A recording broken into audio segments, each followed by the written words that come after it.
اور اپنے کلمات طیبات سے ہم سب کو مستفیض فرمائیں۔ حضرات محترم، حضور والا کا خطاب آج کے ڈیٹ میں، آج کی تاریخ میں آپ یوٹیوب کی دنیا سے جڑے ہوں گے، بہت سے خطیبوں کو سنتے ہوں گے۔ حضرت والا کے خطاب کا معاملہ یہ ہوتا ہے، دل سے الفاظ نکلتے ہیں اور دل پر ڈائریکٹ اثر کرتے ہیں، اخلاص کے ساتھ، جذبے کے ساتھ، حسن نیت کے ساتھ، بغیر کسی لوز کے آپ بولتے ہیں۔ اس لیے آپ کی باتیں بڑے بڑے جلسوں میں، بڑی بڑی کانفرنسوں میں بڑی توجہ کے ساتھ سنی جاتی ہیں۔ اللہ نے زبان میں تاثیر دی ہے، شیریں مقالی آپ کا ایک ممتاز وصف ہے، اور گفتگو پوری دلائل سے، براہین سے، مواد سے لبریز ہوتی ہے۔ ہم لوگ جب حضرت کی ایک تقریر سن لیتے ہیں تو 10-15 تقریر کا میٹر بھی ہم لوگ کو مل جایا کرتا ہے۔ اللہ تعالیٰ حضرت والا کو سلامت رکھے۔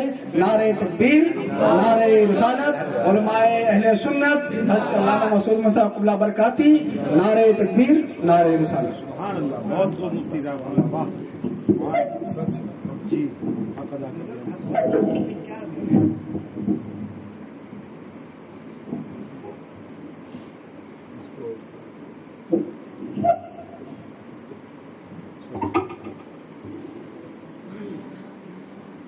السلام علیکم ورحمۃ اللہ وبرکاتہ۔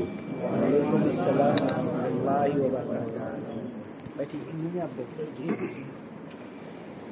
الحمد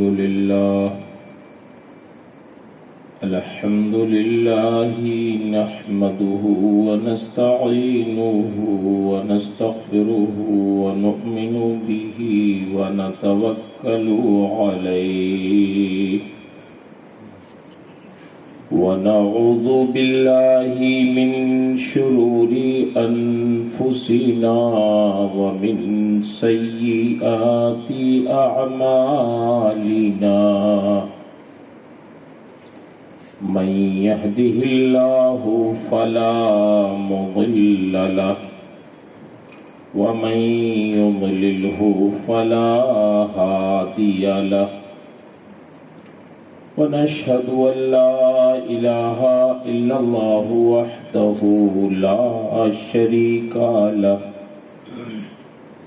ونشهد أن سيدنا ومولانا محمدا عبده ورسوله صلى الله تعالى عليه وسلم أما بعد فأعوذ بالله من الشيطان الرجيم بسم الله الرحمن الرحيم وذكر فإن الذكرى تنفع المؤمنين آمنت بالله صدق الله العظيم عن النبي صلى الله تعالى عليه وسلم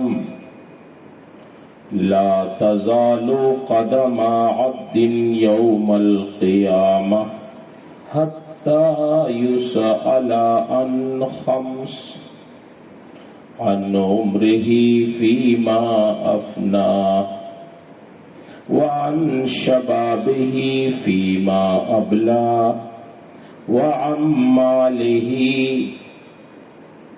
من أين اكتسب وفيما أنفق وماذا عمل بما علم صدق رسوله النبي الأمين الكريم ونحن على ذلك لمن الشاهدين والشاكرين والحمد لله رب العالمین۔ انتہائی عقیدت و محبت اور احترام کے ساتھ بارگاہ رسالت مآب صلی اللہ تعالی علیہ وسلم میں درود شریف کا نذرانہ پیش کریں۔ اللہم صلی علی سیدنا مولانا محمد المعدن الجود والکرم وآلہ وبارک وسلم صلاۃ و سلام علیک یا رسول اللہ۔ رب العالمین کا بے پناہ شکر اور اس کا احسان ہے کہ اللہ تعالی نے ہمیں اور آپ کو آج کی اس رات میں کچھ دیر کے لیے محترم جناب الحاج فیض اللہ خان صاحب زیدہ مجد ہوں کے مکان میں اپنے ذکر و شکر کے لیے اکٹھا فرما دیا ہے۔ اللہ تعالی آپ کی ہماری سب کی شرکت کو قبول فرمائے اور جس نیک نیتی جس محبت سے انہوں نے ہم سب کو مدعو کیا، بلایا، اپنے گھر میں اہتمام کیا، ماشاءاللہ اللہ نے گھر بھی کشادہ دیا کہ لوگ بیٹھ کے ذکر کر سکتے۔ اللہ تعالیٰ ان کی نیک نیتی سے کہیں زیادہ اپنی شان کریمی کے مطابق اس مجلس کو قبول فرمائے اور الحاج فیض اللہ خان صاحب زیدہ مجدہ کو جزائے خیر عطا فرمائے، ان کے بچوں کو، ان کے گھر کی جو خواتین ہیں سب کو اللہ اپنے فضل سے نوازے۔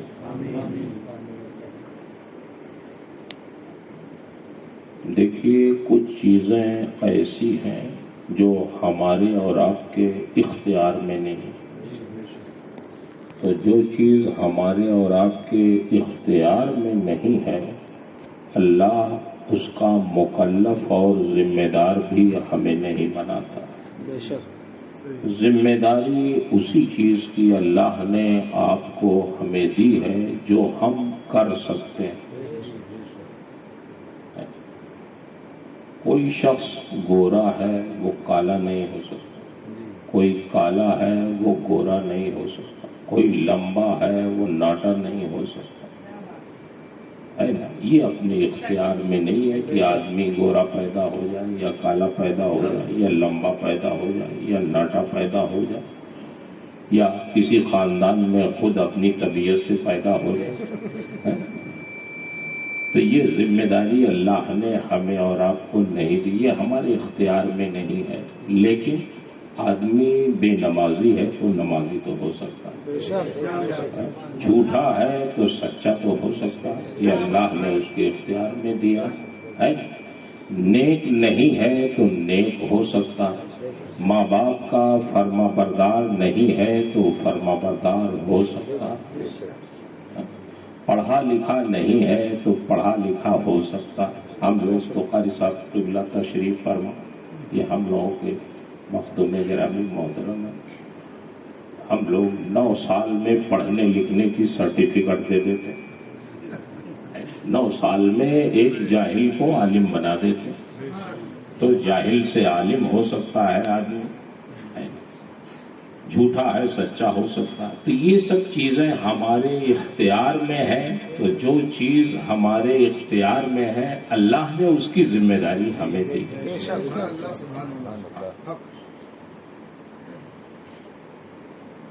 اچھا، اللہ کے رسول صلی اللہ علیہ وسلم نے ارشاد فرمایا، ایک حدیث آپ کو سنا دیں اور اسی سے متعلق کچھ باتیں آپ کے سامنے عرض کر۔ دیکھیے یہ مجلس ہوتی رہنی چاہیے، اس طرح گھروں میں بھی اگر اللہ نے جن کا گھر کشادہ کیا تو ایسے ہی کچھ لوگ اکٹھا ہو گئے اور بس بہت زیادہ دیر نہیں، 1 گھنٹے کی مجلس کر کے انہیں سمجھا دیا جائے، بچوں کو خاص کر جو نوجوان ہیں ہمارے، ان کو سمجھاتے رہنا چاہیے۔ میں تقریباً یہ مولانا صاحب ہمارے ذکر کر دیا انہوں نے، تو میں ذکر کر دوں۔ امریکہ میں تقریباً 9 سال ہم نے گزارے، وہاں کے مزاج میں یہاں کے مزاج میں بڑا فرق ہے۔ وہاں کوئی پیدل نہیں چلتا، سب لوگ اپنی کار سے چلتے ہیں، ہم بھی کار چلاتے ہیں، اچھے خاصے ڈرائیور ہیں۔ وہاں مجبوری ہے، بغیر چلائے کام ہی نہیں چلتا۔ تو وہاں اور کوئی گاڑی نہیں، کوئی موٹر سائیکل نہیں چلتا، موٹر سائیکل صرف گورے سنیچر کو شوقیہ کچھ خاندان ہے گوروں کا جن کی یہ گردن بڑی سرخ ہوتی ہے، وہی بڑے شوق سے موٹر سائیکل چلاتے ہیں اور بڑی تیز چلاتے ہیں۔ لیکن بقیہ سب لوگ مسجد میں آپ جائیے، باہر دیکھیے جتنی کاریں کھڑی ہیں سمجھ جائیے اتنے مصلی مسجد میں. تو وہاں لاہور کے ایک صاحب تھے، وہ کہنے لگے کہ مولانا صاحب یہ جو جمعہ میں آپ تقریر کرتے ہیں نا یہ بہت ضروری ہے ہم لوگوں کو. ہم نے کہا کیوں؟ کہا اصل میں ہم لوگ تو دنیا میں ڈوبے رہتے ہیں، ڈالر بناؤ ڈالر بناؤ ڈالر بناؤ. تو جب جمعہ کو آپ لوگ کچھ ڈراتے دھمکاتے ہیں، کچھ قبر، کچھ عذاب، کچھ آخرت، تو چند دنوں تک اس کا اثر رہتا ہے اور پھر کچھ رنگ زنگ چڑھنے لگتا ہے دنیا کا، تب تک پھر جمعہ آ جاتا ہے، پھر کچھ ڈراتے ہیں. تو اس طرح وہ ہم لوگ تھوڑا صحیح رہتے ہیں. تو مجھے سمجھ میں آیا بات صحیح کہہ رہے ہیں کہ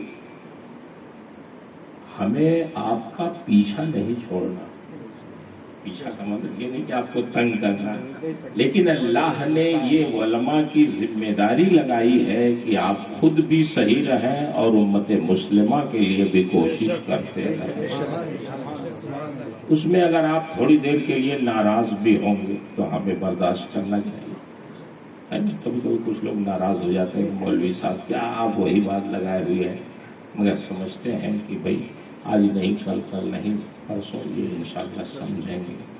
تو اس ناراضگی کو بھی برداشت کر لینا چاہیے اور یہ سمجھنا چاہیے کہ جب یہ سنجیدہ ہوں گے تو انہیں خیر و شر کی تمیز ہو جائے گی انشاءاللہ. اللہ کے رسول صلی اللہ علیہ وسلم ارشاد فرماتے ہیں لا تزال قدم عبد یوم القیامہ حتی یسأل عن خمس. قیامت کے دن بندے کو آگے نہیں بڑھنے دیا جائے گا، روک دیا جائے گا. وہ آپ کیسے اسٹاپ سائن لگا دیتے ہیں، اسٹاپ یہاں سے آگے نہیں بڑھنا. حتی یسأل عن خمس، جب تک 5 چیزوں کے بارے میں ہم سے آپ سے پوچھ نہیں لیا جائے گا. 5 چیزوں کا جواب آپ دو پھر آگے بڑھیں گے. 5 چیزیں کیا ہیں وہ میں ذرا تھوڑی سی تفصیل سے سمجھا دوں. ان عمرہ فیما افناہ، اللہ ارشاد فرمائے گا اے میرے بندے میں نے تم کو بہت خوبصورت زندگی دی تھی، اس زندگی کو کن کاموں میں تم نے خرچ کیا، حساب. یہ جو اللہ نے زندگی دی ہے، صحت دی ہے، ہم سمجھتے ہیں ہمارے ہاتھ ہیں، ہماری آنکھیں ہیں، ہماری زبان ہے، جو چاہیں بولیں، جو چاہیں کریں، پیر سے جہاں چاہیں چلیں. کون ہوتے ہیں آپ بولنے والے؟ ہمیں نہیں، ہمارا کچھ بھی نہیں ہے، یہ سب ہمارے رب کا ہے.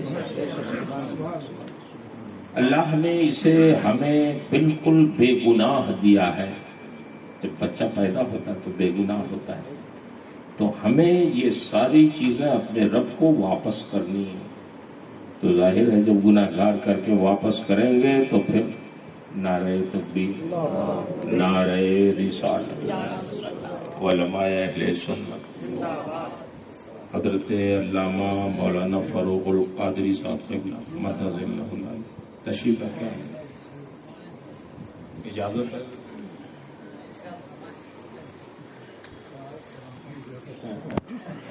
دیکھیے ماشاءاللہ ابھی آپ نے سنا تھا ہمارے مولانا صاحب سے، طیب صاحب نے بیان فرمایا، حضرت کے بارے میں ذکر فرمایا. بہت بابرکت شخصیت ہے، اللہ تعالیٰ ان کا سایہ دراز رکھے. ہزاروں شاگرد کے اس وقت دین کی خدمت انجام دے. تو میں یہ عرض کر رہا تھا یہ ساری چیزیں ہمیں واپس کرنی. اچھا آپ یہ بتائیے، کرائے پہ جب کوئی مکان لیتے ہیں تو جو مکان دیتا ہے وہ کیا کہتا ہے؟ بھائی خراب مت کریے گا، جیسے دے رہے ہیں ویسے واپس کر دیجیے. ٹھیک، اگر خراب کر دے، دیواریں توڑ دے، شیشہ توڑ دے، دروازے توڑ دے تو تاوان لیں گے کہ نہیں؟ اس سے بولیے، جب دیں گے اس کو کرائے پہ لیکن ہمارا رب کتنا کریم ہے کہ اس کے دیے ہوئے عضو کو گناہوں میں استعمال کرتے ہیں مگر واپس نہیں لیتا، مہلت دیتا ہے۔ یہ زندگی بڑی قیمتی ہے میرے بھائیوں۔ ہمارے نبی نے خود آج دنیا میں آپ دیکھیں گے تو صحت کے یعنی مراکز، ہاسپٹل جگہ جگہ بن گئے، نئی نئی بیماریوں کا علاج لوگوں نے تلاش کیا،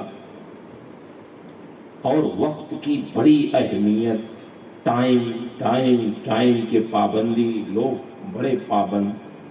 ہاں، امریکہ میں جانتے 1 منٹ کی بھی تاخیر برداشت نہیں، اسکولوں میں، آفسوں میں، فیکٹریوں میں، یہاں تک کہ وہ اسکولوں میں تو کرسی لگا کے گیٹ پہ حضرت بیٹھے رہتے ہیں، 1 منٹ بھی اگر طالب علم دیر میں آیا تو اس کے ریکارڈ میں فوراً درج کرتے ہیں اور کہتے ہیں آئندہ احتیاط کیجیے گا، اگر پھر دیر کیا تو وہ کہتے ہیں کہ ایسا کریے اب سزا کے لیے آپ تیار ہو جائیے۔ سزا کیا ہے؟ 1 گھنٹہ یا تو پہلے آئیے یا 1 گھنٹہ بعد جائیے۔ تو وہ 1 گھنٹہ ایک کمرے میں بیٹھائے رہتے ہیں، نو ایٹنگ، نو سلیپنگ، نو ٹاکنگ، نہ آپ بات کر سکتے ہیں، نہ سو سکتے ہیں، نہ کھا سکتے ہیں، صرف پڑھ سکتے ہیں بیٹھے بیٹھے۔ یہ سزا ہے ان کی۔ یہاں تک وہ کہتے ہیں کمپنیوں میں کام کرنے والوں سے کہ آپ اگر یہ بولٹ میں اپنی یہ رینچ لگا کے آپ ٹائٹ کر رہے ہیں، آپ کا ٹائم ہو جائے چھوڑ دیجئے، وہی مت ٹائٹ کیجئے، ابھی آدھا کیے ہیں تو وہیں چھوڑ دیجئے، جو بعد میں آئے گا وہ کرے گا۔ نہ آپ ٹائم سے پہلے جائیے، نہ ٹائم کے بعد جائیے، نہ ٹائم سے دیر میں آئیے، وقت سے آئیے، وقت سے جائیے۔ یہ ہے ٹائم کی قدر دنیا۔ تو کیا یہ ان کا اپنا مسئلہ نہیں؟ 1400 سال پہلے ہمارے پیغمبر نے بہت پہلے اس شاید فرما دیا۔ بخاری شریف میں ہے، اس حدیث کو امام بخاری امام مسلم دونوں نے نقل کیا، نعمتان مغبون فیہما کثیر من الناس الصحۃ والفراغ۔ سبحان اللہ، سبحان اللہ۔ اللہ کے رسول صلی اللہ علیہ وسلم ارشاد فرماتے ہیں کہ 2 نعمتیں ایسی ہیں جس کے بارے میں اکثر و بیشتر لوگ دھوکے میں ہیں۔ جب تک یہ نعمت رہتی ہے تب تک احساس نہیں ہوتا، جب جانے لگتی ہے تب احساس ہوتا۔ یہ بتائیے کوئی پرہیز بیماری سے پہلے کرتا؟ بولیے، کھاتے رہو۔ کوئی نہیں کرتا، اور جب بیماری ہو گئی، صحت خراب ہو گئی، پھر پرہیز شروع کرتے ہیں ہم لوگ۔ اگر وہی پرہیز شروع سے کریں تو شاید صحت خراب نہ ہو۔ تو اللہ کے رسول ارشاد فرماتے ہیں 2 چیزیں ہیں، وہ 2 چیزیں کیا؟ الصحۃ والفراغ۔ ایک تو آپ کی صحت ہے، دوسرے آپ کا ٹائم ہے، وقت ہے، گنجائش ہے۔ صحت کی بھی قدر کیجئے، مگر افسوس یہ ہے کیا کہیں آپ سے، یہ تو پوری بمبئی اور دلی کا یہی حال ہے کہ سونا دیر سے، اٹھنا دیر سے۔ یہ اس نظام نے ہماری قوم کو تباہ کر دیا، صحیح بتا رہا ہوں۔ میں تو ابھی چند دن ہوا بمبئی آئے، دیکھتا ہوں جلسے سے میں جانا ہوتا ہے، کبھی 1 بجے 2 بجے لوٹتے، تو یہ ہمارے جو مسلم محلے ہیں اس میں یہ چکن فرائی اور یہ وہ سب چھنتی رہتی ہے، اور نوجوان 2 بجے رات میں بھی معلوم نہیں کیا کھاتے رہتے، ان کا پیٹ نہیں بھرتا۔ کھانے کا بھی کوئی ٹائم ہے، سونے کا بھی ٹائم ہے۔ اللہ کے بندے کیا رات بھر کھاتے رہتے؟ صرف اللہ نے ہمیں کھانے کے لیے پیدا کیا، آپ ہمیں بتائیں۔ اللہ نے ہمیں صرف کھانے کے لیے، اس کا ایک ٹائم ہے۔ سویرے سوئیں، سویرے اٹھیں۔ اب جب آپ 2 بجے 3 بجے سوئیں گے تو آپ فجر میں کیا اٹھیں گے مجھے بتائیے، اور فجر چھوٹ گئی آپ کی تو پورا دن آپ کا بے برکت ہو گیا، یہ سمجھ آئیے۔ اتنی اچھی اچھی مسجدیں آپ بمبئی میں بناتے ہیں، کنڈیشن شاندار، اور سوتے ہیں 2 بجے 3 بجے، فجر میں وہی بیچارے بزرگ لوگ رہتے ہیں، اللہ ماشاء اللہ۔ تو صحت کا خیال رکھیں، ٹائم سے سوئیں۔ میں نے دیکھا امریکہ میں گورے اپنے بچوں سے کہتے ہیں جب سن سیٹ ہو جائے یعنی سورج ڈوب جائے تو تمہیں اس گھر کی چہار دیواری کے اندر نظر آنا چاہیے، بس ہمیں دیکھنا چاہیے۔ کوئی گورا اپنے بچے کو سورج ڈوبنے کے بعد حضرت باہر نہیں جانے دیتا، دکانیں بھی بند، سویرے سو جاتے ہیں اور صبح تقریباً اول وقت میں وہاں فجر پڑھتے، اور میں جاتا تھا، میری قیامگاہ تھی اور مسجد کے بیچ میں روڈ تھا، تو آپ یقین مانیں اس بھور میں مجھے انتظار کرنا پڑتا تھا، اتنی گاڑیاں چل رہی ہوتی تھیں اس بھور میں کہ مجھے انتظار کرنا پڑتا تھا، تب میں پار کرتا تھا۔ تقریباً 6 بجے تو وہاں کے بینک کھل جاتے۔ اب آپ بتائیے ترقی کون کرے گا؟ جو 11 بجے سو کے اٹھے گا وہ 11 بجے تک کتنا وہ اپنا کاروبار کر چکے ہوتے۔ تو اللہ کے رسول ارشاد فرماتے ہیں ان عمر ہی فیما افنا، ہم سے ہماری زندگی کے بارے میں، عمر کے بارے میں پوچھا جائے گا کہ یہ اللہ کے بندو جو میں نے تمہیں زندگی دی تھی وہ زندگی تم نے کہاں خرچ کی ہے؟ اللہ کی اطاعت میں خرچ کی یا اللہ کی نافرمانی میں خرچ کی؟ اس کا حساب ہو۔ اس لیے ہمیں اپنی زندگی کے بارے میں غور کرتے رہنا چاہیے کہ اللہ کی بڑی عظیم نعمت ہے، اللہ نے جو ہمیں صحت دی ہے، زندگی دی ہے۔ آپ یقین مانیں کبھی کبھی تنہائیوں میں آپ غور کیجئے، تنہائیوں میں غور کرنے والے کی بھی بڑی فضیلت ہے۔ رجل ذکر اللہ خالیا ففاضت عینا، وہ شخص بھی قیامت میں اپنے رب کے عرش اعظم کے سائے میں نور کی کرسیوں پہ بیٹھایا جائے گا، جس نے اپنے رب کے احسانات کو تنہائیوں میں یاد کیا، اور احسانات یاد کر کے اپنی خطاؤں کو یاد کر کے اس کی آنکھوں سے آنسو گر گئے تو اللہ اسے بھی اپنے عرش اعظم کے سائے میں سبحان اللہ سبحان اللہ سبحان اللہ۔ یہ یاد کرے کہ اللہ تیری کتنی نعمتیں ہمارے ساتھ ہیں اور ہم کیا شکر ادا کرتے ہیں تیرا، ہم کیا کرتے ہیں، تیری کتنی۔ آپ کو میں ایک آدھ دو بات توجہ دلواتا ہوں کہ نعمتیں ہمارے جسم میں کیسے۔ ہمارے گاؤں میں ایک ساتھ کچھ دن تک نظر نہیں آئے، تو پھر جب نظر آئے تو میں آپ کہاں چلیں گے، نظر نہیں آ رہے، بہت دن ہو گیا میں نے دیکھا نہیں۔ کہ لیکن مولانا صاحب آپ کو معلوم نہیں ہے، میں موٹر سائیکل چلا رہا تھا اور گڈھے میں لے کے چلا گیا، گر گیا، یہ سب پھوڑ گیا۔ میں نے کہا کیوں؟ کہا میری یہ جو پلکیں ہیں نا یہ گر گئی، اٹھی نہیں گئی، یہ پلکیں گر گئی، بس گری ہی ہیں، اٹھی نہیں گئی۔ ہم لوگوں کی پلکیں دیکھیے خود سے گرتی ہیں، خود سے اٹھتی ہیں، آپ غور کیجیے۔ میں نے کہا پھر کیا ہوا؟ کہنے لگے میں جب ڈاکٹروں کو دکھاؤں گا یہاں کوئی علاج نہیں، اس کئی سال ہو گئے، اب تو لکھنؤ میں بھی آپ کو علاج ہو جاتا۔ تو لوگوں نے بتایا بمبئی جائیے، کہنے کہ میں بمبئی چلا گیا تو ڈاکٹر نے 10 ہزار کا انجیکشن ان پلکوں میں لگایا اور کہا یہ 3 مہینے صرف کام کرے گا، پھر آنا پڑے گا لگوانا۔ آپ یقین مانیں میں مولوی آدمی ہوں، قرآن پڑھاتا ہوں، حدیث پڑھاتا ہوں، تفسیر پڑھاتا ہوں الحمدللہ، لیکن میں نے بھی کبھی ان پلکوں پہ غور نہیں کیا تھا کہ اللہ تیری کتنی عظیم نعمت ہے، خود سے اٹھتی ہے، خود سے گرتی ہے۔ اگر یہ گر جائے نہ اٹھے تو پھر تو ہمارا اور کوئی کام نہیں ہو پائے گا، صرف اسی کو پکڑ کے ہم اٹھاتے رہیں گے اور تو کوئی کام ہی نہیں کر پائیں گے۔ یہ اللہ کا کتنا بڑا احسان ہے کہ ہماری ضرورت پر یہ پلکیں خود سے گرتی ہیں، خود سے اٹھتی ہیں، اور یہ اللہ کا احسان ہے۔ اگر یہ خود سے نہ گریں اٹھیں، گر جائیں اٹھیں نہ، تو ہزاروں روپے آپ خرچ کر کے بھی اس طرح نہیں بنا سکتے جیسے ہمارے رب نے ہمیں اور آپ کو عطا کیا۔ آپ غور کریں، بہت سے ہمارے لوگ سوچتے ہیں پیسہ ہی صرف نعمت ہے، ارے اللہ کے بندو یہ جو صحت اللہ نے دی ہے یہ کروڑوں اربوں کی دولت سے بھی زیادہ اہم ہے۔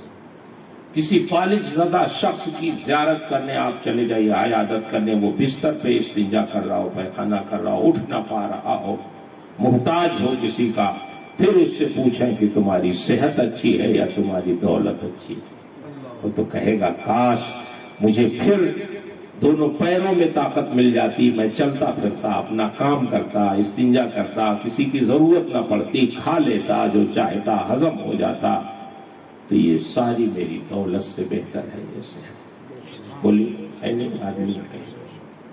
تو اس لیے میرے بھائیوں، اللہ نے جو یہ نعمت دی ہے صحت کی، اس صحت کا شکر بھی ادا کیا جائے۔ سویرے اٹھ جایا کریں۔ میں اپنی ماؤں بہنوں سے بھی عرض کر رہا ہوں، اگر میری بات سن رہی ہیں میری بیٹیاں، میری بہنیں، میری مائیں، آپ کا بڑا اہم کردار ہے معاشرے کی اصلاح میں۔ آپ اپنے بچوں کو، اپنے شوہر کو، اپنے بھائیوں کو، اپنے گھر کے لوگوں کو آپ تھوڑا سا جگائیں، ٹائٹ کریں، سمجھائیں۔ میں اپنے ان بزرگوں سے بھی کہوں گا، آپ میٹنگ کر لیں اپنے گھر میں کہ صبح کو سب کو اٹھنا ہے، نماز پڑھنا، اور اپنے گھر میں پڑھا، مرد مسجد۔ الحمدللہ اللہ کا اتنا کرم ہے، آپ بمبئی جیسے شہر میں رہتے ہیں۔ بمبئی کی خصوصیت یہ ہے کہ کسی طرف بھی نگاہ ڈال دیجئے تو کوئی نہ کوئی مسجد اپنی نظر آ جائے گی، بولیے ہے نا، ہر بہت اچھی شاندار مسجد۔ کیا مسئلہ ہے؟ جس زمانے میں میں امریکہ گیا، میں آپ کو بتاؤں حضرت، میں ڈیلس میں گیا تو اسی سال ایک مسجد تعمیر ہوئی تھی کئی شہروں کے درمیان۔ وہاں سے تقریباً ہیوسٹن میرے خیال سے حضرت 400-500 کلومیٹر ہوگا۔ لوگ اعتکاف کے لیے ہوائی جہاز سے ہیوسٹن جاتے تھے، کوئی مسجد نہیں تھی۔ آپ بتائیں، آپ کتنے خوش نصیب ہیں کہ آپ کے قدموں کے پاس مسجد ہے، لیکن آپ جا نہیں رہے مسجد۔ کیا بات ہے؟ اور جائے گا، اس میں بنواتے تو ہیں، آپ پیسہ تو خرچ کرتے۔ اس لیے آپ بنوائیں بھی، اور جہاں ضرورت ہو مسجد بنوائیں۔ مجھے مولانا صاحب نے بتایا، حاجی فیض اللہ صاحب ماشاءاللہ بہت نیک اور مذہبی دماغ رکھتے ہیں، یہ چاہتے ہیں جہاں جہاں ضرورتیں ہوں وہاں وہاں دین کا کام ہونا چاہیے، اور یہ بہت بڑی بات ہے۔ اللہ کی طرف سے یہ سوچ بھی ملنا بہت بڑی بات ہے، یہ توفیق خیر ملنا کہ اللہ اگر اپنی نعمت دے، دولت دے، اور پھر اس کے بعد یہ فکر بھی دے کہ مجھے اس دولت کو اللہ کی رضا کے لیے خرچ کرنا، نیک کاموں میں خرچ کرنا ہے، تو یہ اللہ کا دگنا احسان ہے کہ دولت بھی دی اور پھر نیک کاموں میں خرچ کرنے کا جذبہ۔ یہ توفیق سب کو نہیں، الٹے سیدھے کاموں میں کیسے لوگ خرچ کریں۔ تو پہلی چیز تو عمر ہے۔ سرکار فرماتے ہیں عمر ہی فیما اپنا، فرمائے جگہ رکو، ابھی تم سے ہم پوچھیں گے اپنی زندگی کا حساب دو، کہاں تم نے خرچ کیا۔ اور اب میں نوجوانوں سے گزارش کروں گا، وَأَن شَبَابِهِ فِيمَا أَبْلَىٰ، اللہ ارشاد فرمائے گا نوجوانوں تم نے اپنی جوانی کہاں گزاری ہے، یہ بتاؤ حساب سے۔ لوگ یہ سمجھتے ہیں کہ جوانی دیوانی ہوتی، آزاد ہوتی ہے، کچھ بھی ہم کر سکتے ہیں، ابھی تو ہم جوان ہیں۔ ارے اللہ کے بندو، یہی تو نیک بننے کا وقت ہے۔ آپ کی پیشانیوں میں جو سجدوں کی تڑپ ہو، نیکیاں ہوں، ان نیکیوں کی اہمیت، ان سجدوں کی اہمیت بوڑھوں کے 1000 سجدوں سے زیادہ ہے۔ اس لیے کہ یہ وقت بہکنے کا ہوتا ہے، یہ وقت آزادی کا ہوتا ہے، خاص کر اسکول کالج جہاں مخلوط تعلیم ہوتی وہاں آدمی بگڑنے کے چانس۔ لیکن اگر یہ ہمارے بچے، ہمارے نوجوان دنیا کی رنگینیوں سے اور دنیا کی پریشانیاں اور دنیا کے عیوب سے، گناہوں سے منہ موڑ کر اللہ کی اطاعت میں اپنی زندگی گزاریں تو اللہ کو یہ نوجوان بہت پسند ہیں، اتنے پسند ہیں، اتنے پسند ہیں نوجوان کہ جانتے ہیں اللہ تعالی قیامت میں ان 7 قسم کے خوش نصیبوں کو جن کو اپنے عرش اعظم کے سائے میں نور کی کرسیوں پہ بیٹھائے گا، ان میں ایک قسم ان نوجوانوں کی بھی ہوگی، شاب نشا فی طاعت اللہ، وہ نوجوان بھی ہوگا جس نے اپنی نوجوانی اللہ کی اطاعت و فرما برداری میں گزاری۔ اللہ کی اطاعت و فرما برداری میں اپنی نوجوانی آپ گزاریں تو اللہ کو بہت پسند ہے. طبیعت چاہتی ہے کبھی کبھی اپنے نوجوان بچوں کو جب ان کو ہم مسجدوں کے دروازوں پہ دیکھتے ہیں تلاوت کرتے دیکھتے ہیں تو طبیعت یہ چاہتی ہے کہ دروازے پہ کھڑے ہو کر ہار لے کر ان کا استقبال کریں. سبحان اللہ. جب نوجوانوں کو دیکھیں کوئی نوجوان میں نے امریکہ میں ایک نوجوان کی بات میں بتاؤں, میں اپنے نوجوانوں کو سمجھا رہا ہوں, خاص کر آپ تو بہت سارے لوگ یہ اپنے ماں باپ کی خدمت نہیں کرتے اور بولتے بھی بڑا غلط, ان کو بولنے کا سلیقہ نہیں آتا. کیسے ماں باپ سے بات کرنا چاہیے؟ قرآن میں آیا وَقُلْ لَهُمَا قَوْلًا كَرِيمًا, ماں باپ سے گفتگو کرو تو شریفانہ گفتگو کرو, لب و لہجہ ذرا نرم رکھو, سخت ان سے باتیں نہ کرو. جیسے عام طور سے لوگوں سے بات تو کسی سے بھی سخت نہیں کرنی چاہیے بلا ضرورت ہے کہیں سخت بات کرنے کی تو کریے, ورنہ نرم بات کریے. نرم باتیں دلوں میں اثر کرتی. خود ہمارے آقا و مولا صلی اللہ تعالی علیہ وسلم سے اللہ نے ارشاد فرمایا لو کنت فظا غلیظ القلب لانفضوا من حولک. محبوب اگر آپ سخت دل ہوتے تو یہ جو بھیڑ آپ کے پاس رہتی ہے یہ سب چھٹ جاتی, کوئی آپ کے پاس نہیں بیٹھتا. اللہ نے آپ کو نرم اخلاق والا بنایا ہے کہ آپ کسی سے بات کر لیتے ہیں تو دوبارہ وہ آپ سے ملنے کی خواہش اور تو یہ ہمارے نبی کا اخلاق ہے کہ ہم کسی عام لوگوں سے بھی بات کریں تو اس طرح بات کریں کہ پھر دوبارہ وہ خواہش کرے. ہمارے سرکار اس کا بڑا لحاظ, بلکہ کبھی کبھی بعض مدینے کی ایک خاتون تھی جن کا دماغی توازن صحیح نہیں تھا, تو وہ ایک بار آ گئی مسجد میں اور انہوں نے کہا حضور آپ سے مجھے کام ہے. آپ نے کہا بتاؤ کیا کام؟ میں کہا نہیں یہاں مجھے نہیں بتانا, آپ اٹھ کے چلیے تنہائی میں بتاؤں. وہ لے گئی دھوپ میں سرکار کو کھڑا کر کے بہت دیر تک بات کرتی رہی. پھر اس نے کہا اچھا اب آپ جائیے. سرکار تشریف لائے. صحابہ کرام نے عرض کیا حضور کہاں آپ چلے گئے اس کے چکر میں, اس سے تو مدینے میں کوئی بات ہی نہیں کرتا, اس کا دماغی توازن صحیح نہیں, آپ کو لے جا کے دھوپ میں کھڑا رکھا, کوئی تو اس سے بات ہی نہیں کرتا. تو آپ نے ارشاد فرمایا پھر میرے اور تم لوگوں میں کیا فرق ہے؟ سبحان اللہ. زمانہ جس سے بات کرنے کے لیے تیار نہیں, محمد عربی اسی کو تو ٹائم دیتے, پھر کیا فرق ہوگا میرے. تو ایسے لوگوں کو بھی آپ ٹائم دیتے تھے. ہاں میں جو عرض کرنا چاہتا ہوں, ایک نوجوان جو پیشے کے اعتبار سے انجینئر, میں نے بتایا نا کہ لوگ اپنی کاروں سے نماز پڑھنے آتے, وہ انجینئر لڑکا بڑا خوبصورت وجیح, اپنے والد کو وہ کار میں بیٹھا کے لے کے آتا مسجد. لیکن ٹھیک ہے لے کے آتا ہے, اس میں کوئی بہت بڑی بات نہیں, لیکن جو میں سمجھانا چاہتا ہوں اس کے لانے کا انداز دیکھیں. عموماً مسجد کے گیٹ پہ جو پارکنگ ہوتی ہے کار کھڑی کرنے کی وہ امام کی مؤذن کی ہوتی ہے, عام لوگ نہیں کھڑی کرتے, ان کی تھوڑی دور ہوتی ہے. تو وہ نوجوان لے کے مسجد کے دروازے پہ بالکل اپنی کار لا کے کھڑی کیا اور پھر اترا خود اور اپنے والد کی طرف آ کے ان کا دروازہ کھولا, ان کا بیلٹ نکالا, پھر ان کا بازو پکڑ کے اتارا اپنی کار سے اور لا کے اس نے بنچ پہ جو دروازے پہ رکھی تھی بیٹھا دیا اور پھر اپنی کار لے جا کے پارکنگ میں کھڑی کر کے آتا ہے.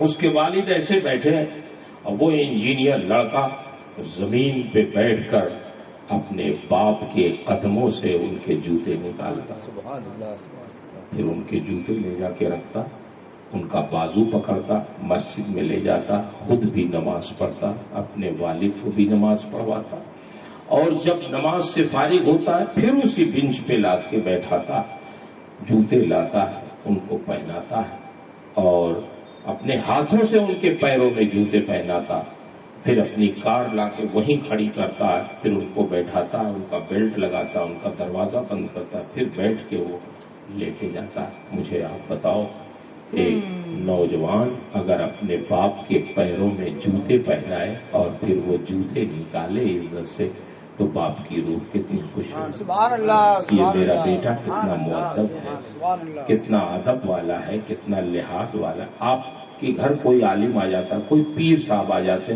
ان کے جوتے آپ سیدھے کرتے نہیں کرتے، ان کے پیر آپ دباتے ہیں کہ نہیں دباتے؟ تو اگر پیر کے پیر آپ دبا سکتے ہیں تو ان سے بہت بڑا حق ہے آپ کے ماں باپ کا، ان کے پیر کو ضرور ان کے جوتوں کو ضرور آپ سیدھا کریں، ان کے قدموں میں آپ جوتے پہنائیں، نکالیں. آپ غور کریں گے کہ ان کے دل سے جو دعا نکلے گی، پھر اس دعا کا حال یہ ہوگا کہ دعائی نبی لامتی، جیسے نبی کی دعا امتی کے حق میں قبول ہوتی ہے، ویسے ہی آپ کے ماں باپ کی دعا آپ کے حق میں قبول ہو جائے گی. اور پھر کوئی چیز روک نہیں سکتی آپ کو ترقی کرنے سے، آپ کو کامیاب ہونے سے. کامیاب ہونے کے لیے ضروری ہے کہ آپ اپنے ماں باپ کی خدمت کریں، ان کو راضی رکھیں. بالفرض اگر ان کی کچھ زیادتی بھی ہو تب بھی صبر کریں اور ان کو راضی کر لیں، معافی مانگ لیں اگر ناراض ہوں. پھر دیکھیے انشاءاللہ آپ کے لیے ترقی کے راستے کھل جائے گا. تو دوسری چیز کیا ہے؟ وَأَنْ شَبَابِهِ فِيمَا أَبْلَىٰ، اپنی جوانی کو ذرا احتیاط سے گزاریں، اپنے ماں باپ کی عزت کریں، اپنے گھر کے لوگوں کی قدر کریں اور گناہوں سے بچائیں. یہ ایسی چیز ہے کہ اگر نوجوانی کی عمر میں آدمی گناہوں سے بچ گیا تو اللہ کا بہت مقرب بندہ ہے. وَأَنْ مَالِهِ مِنْ أَيْنَ اكْتَسَبَ، مال کے بارے میں پوچھا جائے گا کہ بندے تم نے کہاں سے کمایا. وَفِيمَا أَنْفَقْتَ، اور کہاں خرچ کیا. یہ بھی کہاں سے کمایا، کہاں خرچ کیا. تو دیکھیے دو چیزیں، یہ عیسائیت کے مذہب کے خلاف ہمارے ہاں ہے. عیسائیوں کے وہاں چاہے جیسے کمائیے لیکن خرچ اچھی جگہ کریے تو اچھا. حاجی صاحب تشریف لاتے ہیں، ارے آ جائیں، مہمان ہیں آپ، تشریف.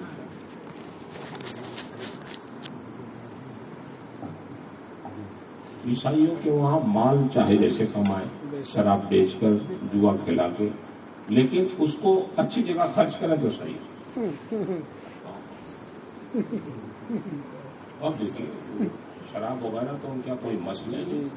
ہاں، امریکہ میں ایک شہر ہے لاس ویگس، آپ سرچ کریں گے پتہ چلے گا. یہ پورا شہر جوا خانہ، پورا شہر ایئرپورٹ پہ اترتے ہی جوا شروع ہو گیا.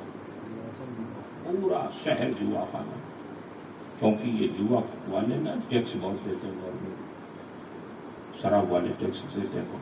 تو وہ کہتے ہیں کہ چلو پیسہ کہیں سے بھی آئے لیکن اس کو ہم اسکول کالج پہ خرچ کریں گے، ہاسپٹل پہ خرچ کریں گے، اس پہ خرچ کریں گے، اس پہ خرچ کریں گے. وہ کہتے ہیں کسی طرح. لیکن ہمارے یہاں مذہب اسلام میں من اینا اکتسب، کس طرح تم نے کمایا ہے اس کا بھی حساب دینا. آج کل ہمارے لوگوں میں یہ ہے کہ کامیاب وہ ہے جو دولت جلدی اکٹھا کر لے.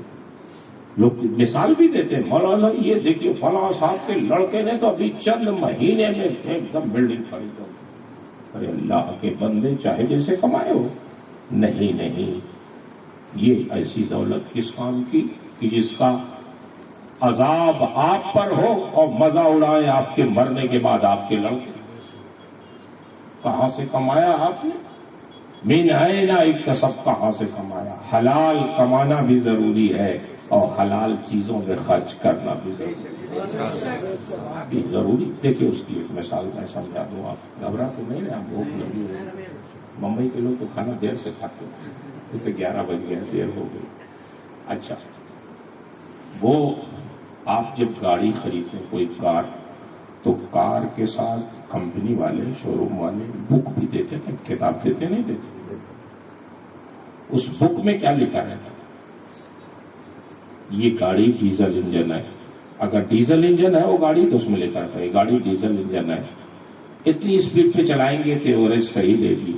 اس میں ڈیزل انجن ہے تو پیٹرول نہ ڈالیے گا ورنہ انجن سیز ہو جائے گا، رزلٹ غلط دے گی، چلے گی نہیں. اگر پیٹرول انجن کی ہے تو اس بک میں لکھا رہے گا ہدایات کہ یہ پیٹرول انجن کی ہے، اس میں ڈیزل نہ ڈالیے گا ورنہ انجن سیز ہو جائے گا، یہ غلط رزلٹ دے گی، چلے گی نہیں. تو جیسے گاڑی والے گاڑی تیار کرتے ہیں تو ایک بک بھی دیتے ہیں خریدار کو، اس کی ہدایت اس میں لکھی رہتی کہ یہ گاڑی استعمال کیسے کریں گے آپ. ایسے ہی اللہ نے جب ہمیں اور آپ کو پیدا کیا تو ہماری ہدایت کے لیے ایک بک دیا جس کا نام قرآن. اس میں اللہ نے فرمایا تمہیں اس جسم میں ڈالنا کیا ہے. اگر تم حلال ڈالو گے تو یہ تمہارا جسم صحیح رزلٹ دے گا، تمہاری نگاہیں صحیح اٹھیں گی، تمہارے قدم صحیح چلیں گے، پھسلنے سے بچیں گے، تمہارے ہاتھ غلط نہیں اٹھیں گے، تمہاری سوچ صحیح رہے گی، تمہارے خیالات صحیح رہیں گے. اور اگر اس جسم میں تم نے حرام رزق ڈالا تو تمہاری نگاہیں بھی بہکیں گی، تمہارا دل بھی غلط سوچے گا، تمہارے قدم بھی پھسلیں گے، پھر تمہارا یہ پورا وجود غلط رزلٹ دینے لگے گا. اس لیے ضرورت اس بات کی ہے کہ ہمیں اپنے اس جسم میں مال جو ڈالنا ہے، کمانا بھی ہے حلال طریقے سے اور اس کو خرچ بھی کرنا حلال طریقے سے.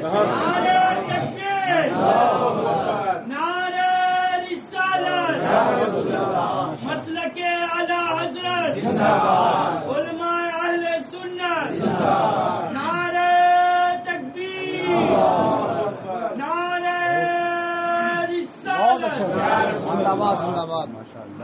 تو حضرات آخری چیز جو ہم لوگوں سے متعلق اللہ کے رسول نے ارشاد فرمایا وَمَاذَا عَمِلَ بِمَا عَلِمَ. علماء سے بھی سوال ہو، ایسا نہیں کہ سب عوام جو جتنے ہی بلندی پہ رہتا ہے جب گرتا ہے تو اتنے ہی چوٹ کھاتا ہے. اللہ کے رسول ارشاد فرماتے ہیں علماء سے پوچھا جائے گا کہ میں نے جو تمہیں علم دیا اس علم کے مطابق تم نے عمل کیا کہ نہیں. ایسا تم صرف تقریر ہی کرتے رہے، لوگوں کو سمجھاتے رہے، خود کو اپنے آپ کو الگ. یہ بہت اہم منصب ہے.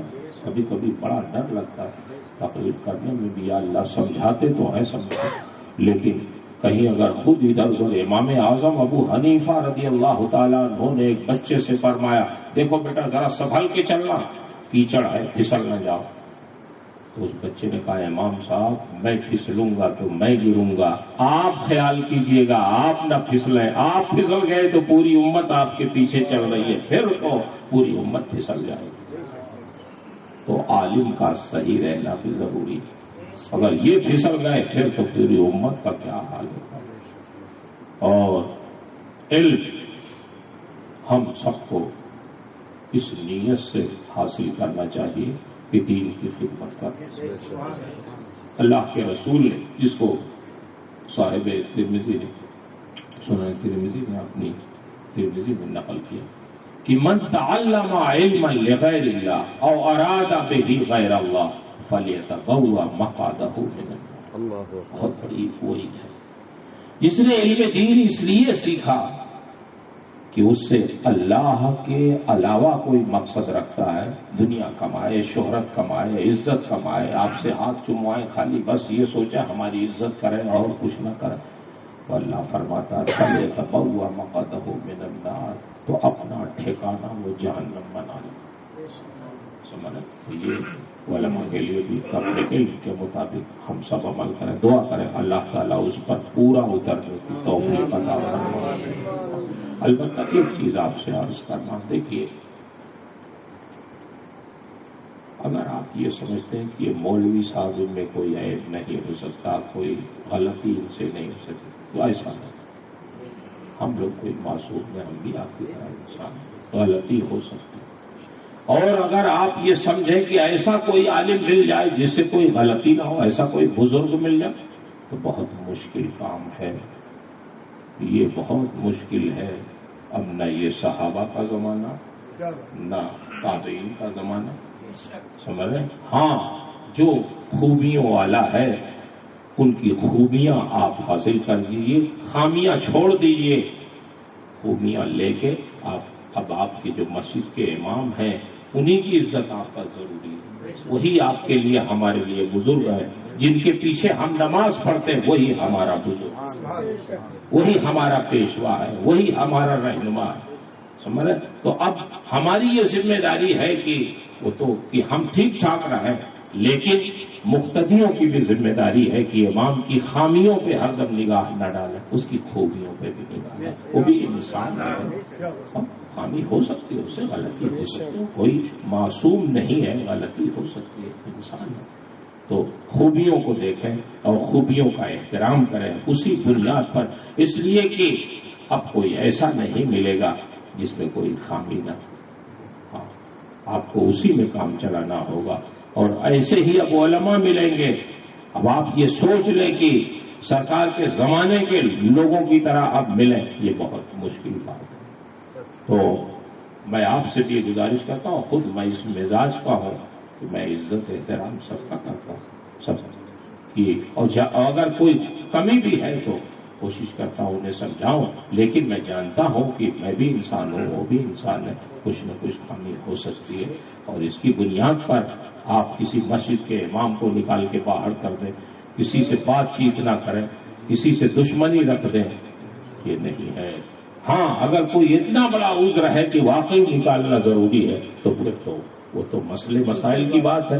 لیکن کبھی کبھی لوگ یہ سوچتے ہیں امام صاحب ہماری بات نہیں مانے، کیوں نہیں مانے، اب ان کو رہنے نہیں دینا ہے. لیجیے صاحب، امام صاحب پہ مصیبت آ گئی. اور ٹرسٹی لوگ بھی کبھی کبھی جانتے ہیں شریعت کے خلاف کریں تو اتنا نہیں ان کو برا لگتا جتنا ہمارے خلاف اگر کر دیا انہوں نے تو اب ان کی زمین ہمیں تنگ کر دے. کبھی یہ سب نہ کریں، خدا کے لیے ایسا نہ کریں. اپنے اللہ نے ہمیں اس لیے نہیں پیدا کیا کہ ہم اپنے مزاج کے مطابق زندگی گزاریں، اپنی طبیعت کے مطابق ہمیں نہیں گزارنا ہے، اللہ کی شریعت کے مطابق زندگی گزارنا. اگر آپ کا یہ مزاج ہو جائے گا پھر آپ پائیں گے نہیں کسی کو، کس کے پیچھے چلیں گے، کس کے پیچھے نماز پڑھیں گے، کس کو اپنا بزرگ مانیں گے. بولیے، یہ نہیں. بس خوبیاں ہیں، آپ احترام کریں. کچھ خامیاں ہیں اس کے جواب دہ ہوں گے لوگ جن کے اندر خامی ہے. ایسے ماں باپ میں اگر خامیاں بھی ہوں تو ہمیں ان کی خامیاں دیکھنے کی ضرورت ہے، ان کی خوبیوں کی بنیاد ان کا احترام تو زندگی بھر ضروری ہے. وہ ہمارے ماں باپ ایسے ہی بزرگ ہیں. تو ہمیں اچھا ایک چیز اور عرض کر دوں، بعد میں بات پیدا ہوتی ہے پھر معلوم نہیں کب ملاقات ہوگا. برداشت بھی کریے، ایک دوسرے کو برداشت کریے، بالکل معاف بھی کریے. معاف کوئی کمزور نہیں کرتا ہے، برداشت کرنا یہ کمزوری کی علامت نہیں ہے. معاف کرنا اور برداشت کرنا یہ طاقتور کی علامت ہے، یہ بڑے ہونے کی علامت ہے. معاف وہی کرتا ہے جو بڑا ہوتا ہے. معافی اسی سے اچھی لگتی ہے جس کے پاس طاقت ہو اور پھر معاف کر دے، تو یہ اس کی خوبی بہت اچھی ہے. میں آپ کو ایک مثال دے کے بات سمجھا کے اپنی گفتگو ختم کر دوں. ہمارے قاری صاحب قبلہ بہت تھکے ہوئے، حضرت بھی تشریف فرما. ساؤتھ افریقہ کا ایک شخص تھا جس کا نام تھا نیلسن منڈیلا. نام آپ نے سنا ہو؟ Nelson Mandela. نیلسن منڈیلا یہ سیاسی آدمی تھا اور 2 دہائیوں تک یہ جو ہے جیل میں رہا. پھر جیل سے جب نکلا تو صدر بن گیا یہ افریقہ کا. جب صدر بنا تو یہ رات میں اپنے سیکورٹی گارڈ کے ساتھ یہ ٹہل گشت کر رہا تھا شہر میں. بھوک لگ گئی اس نے اپنے سیکورٹی گارڈ سے کہا دیکھو نا کہیں ہوٹل مل جائے تو کھانا کھائیں گے، بھوک بہت لگ گئی. تو سیکورٹی گارڈ نے تلاش کیا ہوٹل اور کہا پریزیڈنٹ صاحب ہوٹل مل گیا، چلیے کھانا کھانے. تو یہ گئے، آرڈر دیا، بیٹھے انتظار کرتے رہے اپنے کھانے کا. تو منڈیلا نے دیکھا کہ ایک آدمی آرڈر دے کے بیٹھا ہے، اپنے کھانے کا انتظار کر رہا.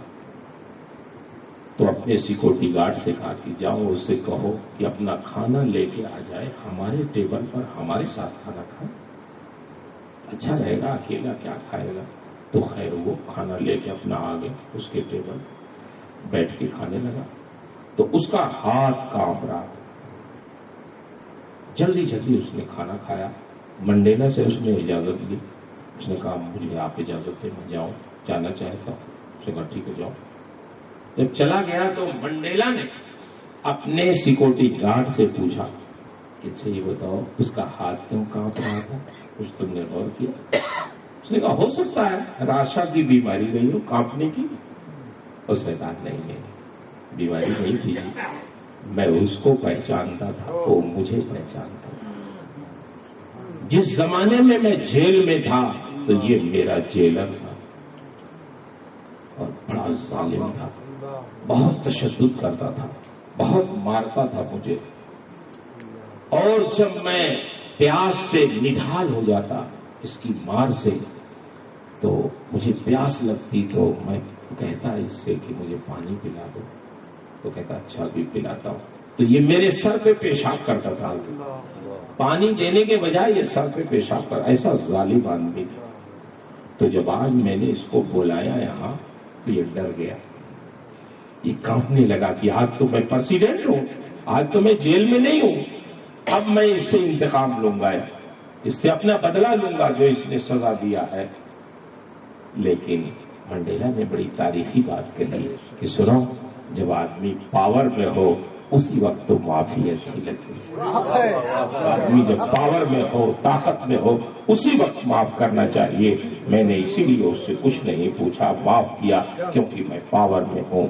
منڈیلا کا یہ عمل اس کا اپنا ذاتی نہیں ہے، اس سے بہت پہلے ہمارے نبی نے مکہ کے موقع پہ لوگوں کو معاف کیا، بڑے بڑے ظالموں کو معاف کیا، وحشی جیسے لوگوں کو معاف کیا، ابو جہل کے بیٹے اکرمہ جیسے لوگوں کو معاف کیا، جنہوں نے زندگی بھر سید الانبیاء اور مسلمانوں کی مخالفت کی. اور معاف کیا تو اس معافی کا اثر یہ ہوا اذا جاء نصر اللہ والفتح ورأیت الناس يدخلون فی دین اللہ افواجا. لوگ فوج در فوج اسلام میں داخل ہوتے ہیں. سبحان اللہ سبحان اللہ. اس لیے میرے بھائیوں میری گزارش ہے کہ معاف بھی کیا کرو اسے، خاص کر اس وقت جب آپ پاور میں ہو، آپ کے پاس طاقت ہو، آپ کے پاس دولت ہو، آپ کے لڑنے والے آپ کے بچے ہو، آپ کے خادم ہو، آپ کے نوکر ہو، پھر کسی کو معاف کر دو. یہ ہمارے نبی کی سنت، سبحان اللہ، یہ ہمارے نبی کا طریقہ ہے اور یہی ایک باعزت جینے کا طریقہ ہے.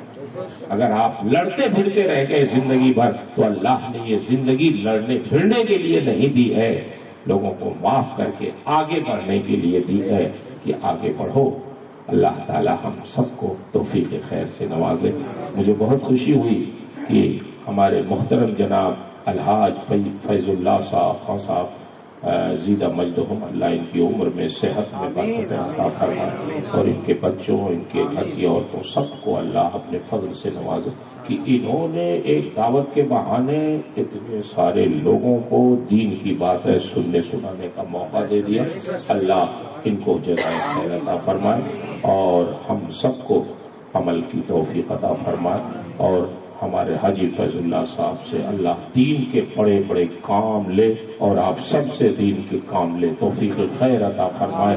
جتنا بھی کام ہو سکے کرتے جائیے، یہ سب آپ کا بیلنس ہے آخرت کے لیے. یہ جان لیجیے اگر اللہ دولت دے اور پھر اس دولت دینے کے بعد آپ کو دین کے، غریبوں کے، ضرورت مندوں کے، اپنی مخلوق کی خدمت کے، مسجدوں کے، مدرسوں کے انتظام کے لیے آپ کو توفیق دے سوچنے کی، تو یہ بھی سمجھیے اللہ کا بہت بڑا احسان ہے. اللہ تعالیٰ توفیق خیر سے نوازے. میں نے جو کچھ بھی عرض کیا اس میں جو حق ہے، جو صحیح ہے، جو ثواب ہے، درست ہے، یہ سب میرے رب کی طرف سے ہے. میرے بیان میں، میری تعبیر میں، میرے سمجھانے میں، خود میرے سمجھنے میں جو غلطیاں ہیں وہ سب میری طرف سے ہیں. اللہ مجھے حق کہنے، حق سنانے، حق پہ قائم رہنے اور حق کی نشر و اشاعت کی توفیق عطا فرمائے. استغفر اللہ ربی من کل ذنب واتوب الیہ. السلام علیکم.